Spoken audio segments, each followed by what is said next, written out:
Limang buwan na kayo walang hulog, ma'am. 5 buwan na. Kami na kinukulit ng bangko, ma'am, oh. Ang sabi ko, 5 buwan ako magbabayad, pero ipupol ko yan, hindi yung kabalik ka naman dito sa akin eh. Ma'am, Ganun, ipupol nyo. 5 buwan na kayo hindi pumupunta ng bangko. Oh, di ka na Paano naman kasi? ganun. Nangungulit naman kayo, nangungulit sa akin kasi. Paano nga yung mangungulit? Ako dun ah. Eh, buwan-buwan po tayo dapat naguhulog, ma'am, sa sasakyan. Buti kong motor lang po yung kinuha ninyo. Sasakyan yan, ma'am, eh. Ito nga yun. Grabe naman. Mag-usap na ako doon sa office mismo. Bakit kung kayo pabalik-balik ka sa akin? May pinirmahan ako doon ah. Kaya nga po, yung pinirmahan nyo doon, 1 buwan. Oh. Kami kayo puntahan dito, hindi pa kayo mag-ano sa kayo, doon. Bakit inutusan ko ba puntahan niyo ako ng puntahan? Ma'am. May pinirmahan ako doon eh.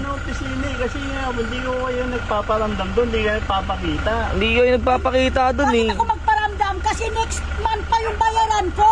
Bakit pa Ma'am, 5 buwan na kayo walang hulog, ma'am.